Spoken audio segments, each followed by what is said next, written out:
May chocolate drink na po ba ako sa bag? Siyempre, may sandwich na rin. Ikaw po talaga may alam lang gusto ko. Siyempre, tagal na kitang inaalagaan eh. Tsaka, love na love kita. Kaya, alam ko lahat ng gusto mo. Wala. Mm. Ikaw po ba susundo sa akin mamaya? Siyempre, wala nang iba. Sino pa ba susundo sa'yo? Lagi namang ako nasundo sa'yo, di ba? Salamat po, Lola. Ma, ikaw mo nang bahala kay Sia kasi aalis muna ako ngayon. Ikaw na din bahalang sumundo kay Sia. Alis ka na naman? Huwag ka na nga magreklamo. Saan ka na naman pupunta? Basta may pupuntahan lang ako. Itong anak mo, oh, hindi mo man lamang maihatid sa school. Ma, nandiyan ka naman, di ba? Lagi na lang talagang ako. Laging ako. Ikaw ang ina nito. Ako nga ang nanay niya. Abiyarin mo naman yung anak mo. Hindi yung lagi na lamang ako ang nag-aasikaso dito. Ikaw ang ina nito, ha?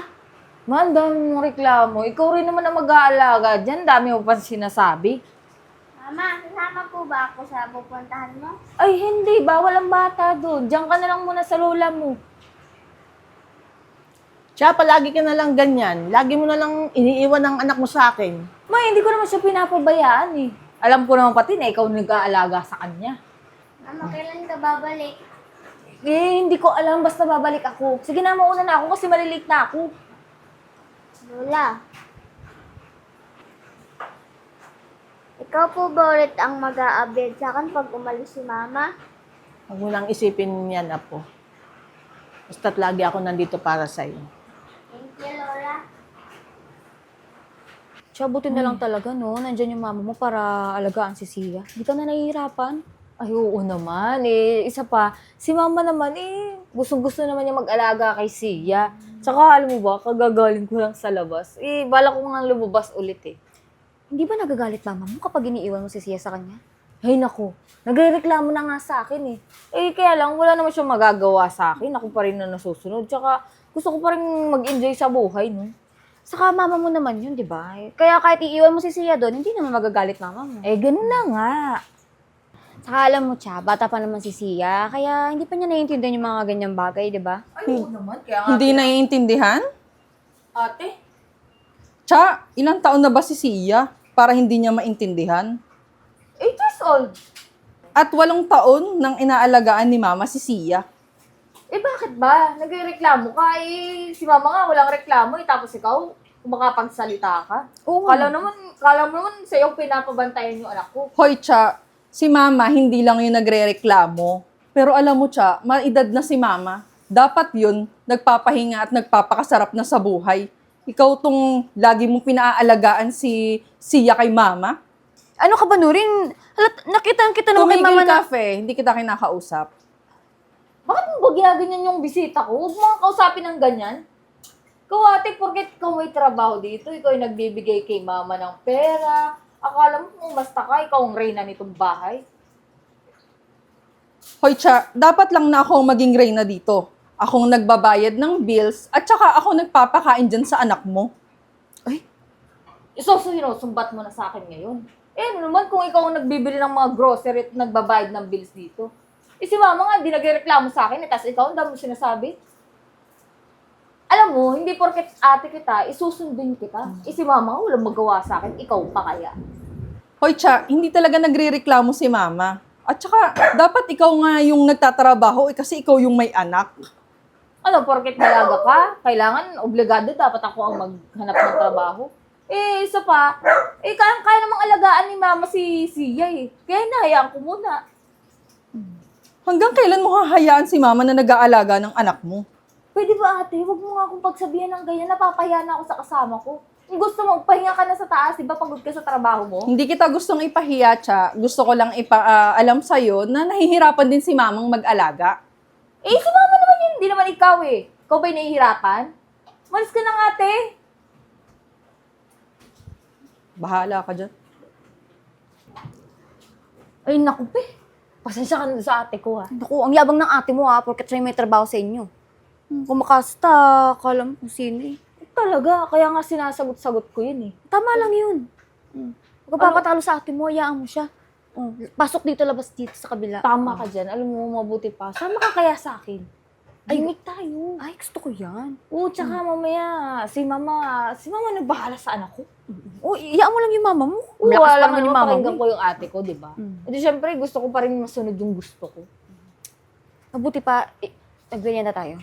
Kuha mo kami doon. Kuha ka na lang sa rep, ikaw na bahala. Dali na, may kukontakin lang ako. Lola, Hmm. galit po ba sa akin si Mama?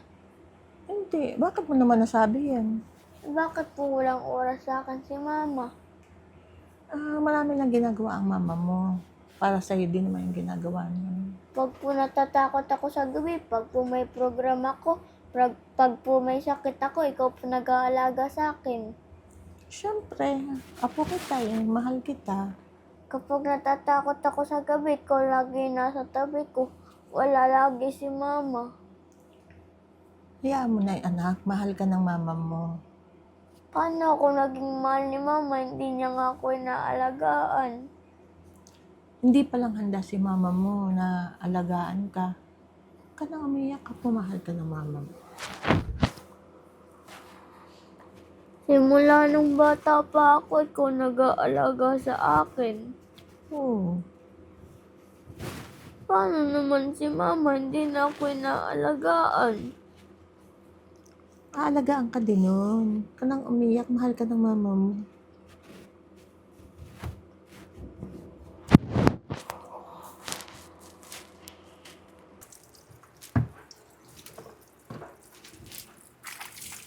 Ma!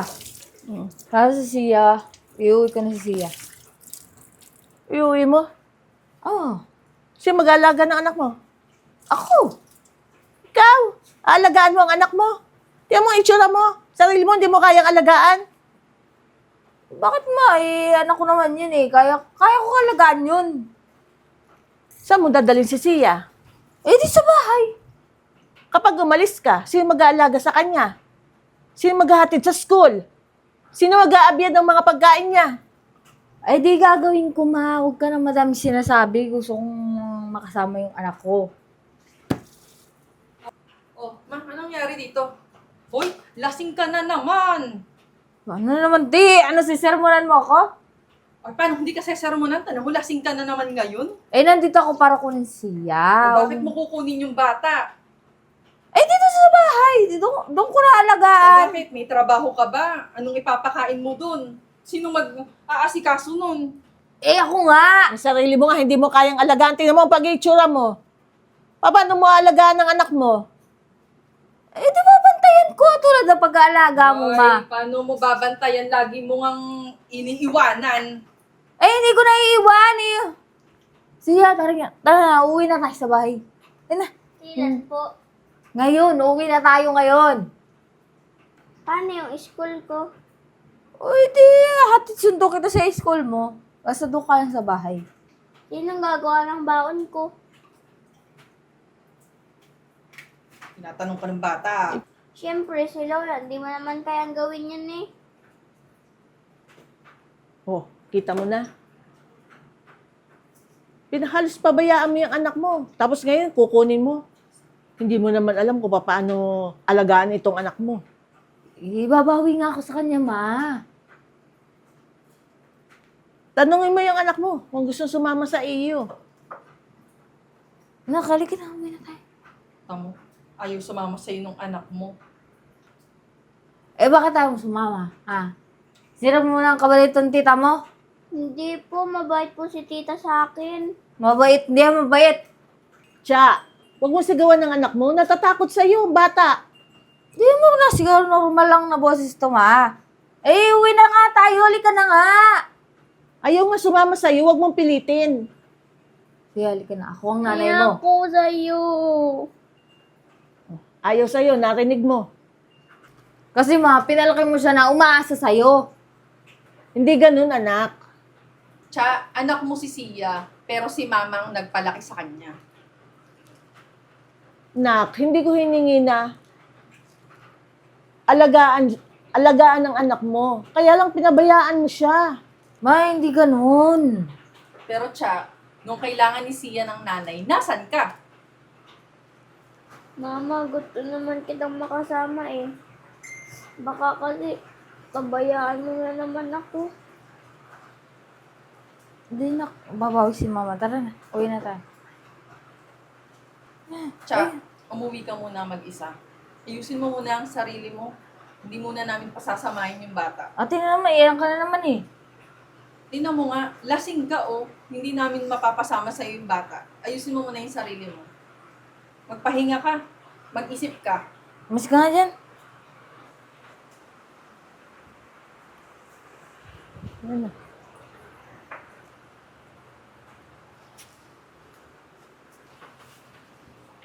Ma? Oh, Tsa. Ma, pwede pa tayo mag-usap. Sige. Hindi kasi ako makatulog na eh. Bakit? Sa sinabi ni Sia, nung pinukuha ko siya. O ngayon, alam mo na. Anong nararamdaman ng isang ina? Hindi kasi ako makakatulog dun sa sinabi ni Sia na hindi ko akalain na matatakot siya na sumama sa akin pa uwi. Di mo kasi iparamdam sa kanya ang pagiging nanay mo, kaya natatakot sa'yo ang anak mo. Alam mo kung ano yung pinakamasakit, ma? Yung mas gusto ka niyang makasama kaysa sa akin. Kinukulang ka kasi ng pagbibigay ng attention sa anak mo. Kaya halos ayaw na sumama sa'yo ng bata. Kaya nga, gusto kong bumawi sa kanya, Meg. Kasi alam ko na madami akong pagkukulang sa anak. Hinahanap ka din naman ng anak mo. Natatakot lang yung bata. Baka iwanan mo na naman siya. Hindi rin pala sapat na sabihin kong mahal ko siya. Hindi. Ang kailangan pala, ma. Kailangan lagi lang ako nasa tabi niya. Oo. Kailangan ka ng anak mo. Paramdam mo sa kanya na nandiyan ka. Ma, sana mapatawad mo ko. Wala kang kasalanan sa akin, anak. Sa anak mo, ikaw nagkulang. Eh, paano pag hindi niya ako pinatawad, ma? Kailangan mong lumapit sa kanya. Kailangan mong iparamdam na mahal mo siya. Minsan nga, sinisisi ko yung sarili ko kung bakit nagkaganyan ka eh. Nagkulang ba ako sa'yo, anak? Bilang ina mo, nagkulang ba ako sa'yo? Para hindi mo maiparamdam sa anak mo kung paano maging isang ina. Nagkulang ba ako sa iyo? Minahal kita, anak, inalagaan kita. Dapat, nung maging isang ina ka, pinaramdam mo din sa anak ang pagiging isang magulang. Dapat hindi ka magkulang sa kanya. Hindi, ma. Sumobra pa kayong pagmamahal mo na binibigay sa akin. Pero, yung pagmamahal mong yun, hindi ko man lang naibigay kay Sia. Sana iyaan mo kung magbago. At para bumawi kay Sia. Inaanday ka lang ng anak mo. Ma, madami akong pagkukulang sa anak. Siguro nadala lang ako nung iwan ako ng asawa ko. Pero, hayaan mo, ma. Babawi ako para kay Sia. Dapat lang, inaantay ka ng anak mo eh. Naghahanap siya, nakakaawa yung bata. Mama, salamat. Kasi kahit hindi ko nabigay kay Sia yung pagmamahal ko, ikaw yung nagpunanan para sa kanya. Anak, mahal kita. Inaantay ka lamang ng anak mo. Mama, kaya mo, bumawi ako. Bumawi ako para kay Sia. Gawin mo, anak. Bago maging huli ang lahat. Bago niya makalimutang ikaw ang ina niya. Anak, tikman mo nga yung luto ni Mama. Ba't parang hindi ka masaya? Oh! Bakit, anak? Sarap, Mami. Sarap, tapos binubo mo. Niluwa pala. Ano, nakti mo ba na gusto ng luto ni Mama? Busog na ako. Paano ka mabubusog? Ikakatikim mo pa lang. Busog na ako. At tapos, pinagprito kita ng siomay. Tikman mo, dali. Kumain ka, anak. Kagigising mo pa lang eh. Namimiss mo ba yung luto ni Lola mo? Namimiss mo? Gusto mo ba bumisita tayo kay Mama? Opo, para pa makakain na ako. Look naman. Luloko mo ata ako. Ayaw mo ba ng luto ni Mama? Mag-effort kaya akong magluto dito. Hayaan mo, pagka wala kang pasok, doon tayo matutulog kina Mama, ha? Kain ka na nito. Siya, Poko. Ay, Lola! Buwan, nakain naman ang aking apo. Matikman mo yung pansit na niluto ko. Sinluto niyan ikaw? Marunong First ka? time. Oo. Masarapan na kang luto ng iyong mami? Ay, hindi ma. Alam ko bakit. Niluwa.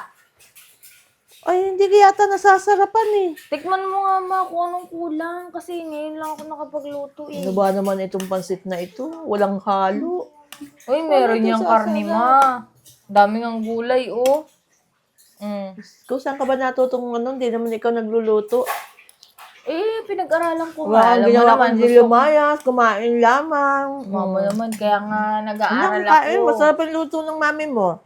Oh. Masaya ka ba anak? Kasama mo na sa pagkain ng anak ang iyong mami? Opo. Parang hindi ka naman masaya. Kain! Eh, kasi nga, namimiss ka na niya, ma. Eh, alam mo naman, ngayon pala ako bumabawi kay Sia. Eh, ma. Maraming salamat nga pala sa pag-aalaga mo kay Sia. At least ngayon, unti-unti ko na siyang pinapalapit sa sarili ko para naman mahalin niya din ako tulad ng pagmamahal niya sa'yo.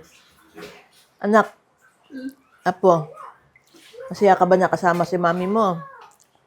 Ano, mahal mo na si mami mo? Opo, Lola. Inaalagaan niya po ako tulad ng kapag-alagaan niya sa akin. Mabuti naman. Parang nagbabago na si mami ah. Bo, syempre naman mo, babawi na talaga ako kay Sia. Kasi at least ngayon, nararamdaman ko na yung pagmamahal niya sa akin. Tulad dati, nung nandun siya sa inyo. Parang ikaw na lang palagi yung tinuturing niyang nanay, hindi na ako. Tama ba anak? Apo, totoo, mahal mo na si mami? O siya, bilisan mo pagkain mo at tayo ay sisimba. Ano, sama ka sa pagsimba sa amin? Linggo ngayon. Opo ma, sama po. Anak, Thank you tayo ulit, sisimba? Ma. Yan, kain pa, tayo sisimba. Thank you sa pag-aalaga mo kasi. Sige, ingatan mo ang anak mo ha. Alam mo na, yan ang alaga sa iyo pagdating ng pag tumanda ka na. Ano ma, syempre, unti-unti ko pang Nasarapan yung aking apo. Sunod ah. Sunod ang subo ah. Eh, nagre-reklamo na sa akin. Gusto nang pumunta doon sa bahay niya, Mat. Gusto niya daw makakain ng totoong pagkain. O ano, tara na. Sisimba tayo. Ay, mabuti pa, Ma. Ma, baka gusto mo muna kumain ng pansit. Yun na. Babalutin ko na lang. O, sige, Ma. Dala mo na din si ate. Okay. Ginang matuwa naman sa iyo yung kapatid mo. Namimiss ka na rin naman nun eh. Magugulat yun. Parang laking pinagbago mo ngayon ah. Siyempre naman, Ma. Baka naman saramunan ako ni ate. Gapin mo na lang ganyan talaga pag mga magkakapatid. So, sige na, Ma. Thank you, Ma. Maliligo na ako tapos Tara punta na na tayo po. simbahan. Tara na. Apo, tayo sisimba.